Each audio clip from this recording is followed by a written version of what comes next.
തിരുനാവായ മഹാമാഘ മഹോത്സവത്തിന് stop memo നൽകിയ village ഓഫീസറുടെ നടപടിക്കെതിരെ സംഘാടകർ ഹൈക്കോടതിയിൽ. സ്റ്റോപ്പ് മെമ്മോ റദ്ദാക്കണം എന്നാണ് ഹർജിയിലെ ആവശ്യം. സർക്കാരിന്റെ വിശദീകരണം തേടിയ ഹർജി നാളെ പരിഗണിക്കും. രേഷ്മ ബാബു ചേരുന്ന വിവരങ്ങളുമായി.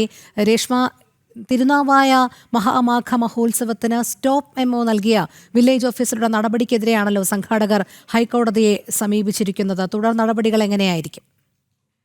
രോഹിണി, 16-ാം തീയതിയാണ് ഇത്തരമൊരു ഹർജി ഈ മഹാമാഘ മഹോത്സവത്തിന്റെ സംഘാടകർ ഹൈക്കോടതിയിൽ സമർപ്പിച്ചിട്ടുള്ളത്. ഇന്ന് ഹൈക്കോടതിയുടെ പരിഗണനയ്ക്ക് വന്ന സമയത്ത് അത് വിശദീകരണം തേടിയിരിക്കുകയാണ് സർക്കാരിനോട്. ഒപ്പം തന്നെ നാളെ ഈ ഹർജി ഹൈക്കോടതി വീണ്ടും പരിഗണിക്കുന്നുണ്ട്. പ്രധാനമായിട്ടും ആവശ്യമെന്ന് പറയുന്നത് ഈ മാഘ മഹോത്സവത്തിന്റെ ഭാഗമായിട്ട് താൽക്കാലികമായിട്ടുള്ള നിർമ്മാണ പ്രവർത്തനങ്ങൾ നടന്നിരുന്നു. പക്ഷെ ആ നിർമ്മാണ പ്രവർത്തനങ്ങൾക്ക് സ്റ്റോപ്പ് മെമ്മോ വില്ലേജ് ഓഫീസർ നൽകിയിട്ടുണ്ട്. ഈ സ്റ്റോപ്പ് മെമ്മോ റദ്ദാക്കണമെന്നാവശ്യപ്പെട്ടുകൊണ്ടാണ് സംഘാടകർ ഹൈക്കോടതിയെ സമീപിച്ചിട്ടുള്ളത്.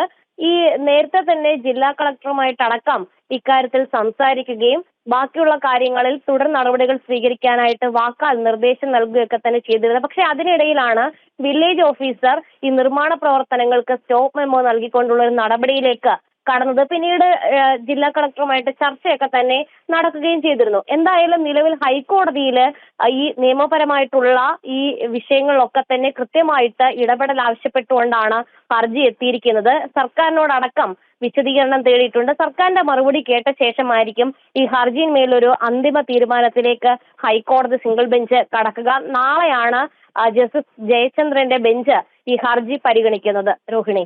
ശരി, രേഷ്മ ബാബുവാണ് വിവരങ്ങൾ നൽകിയത്.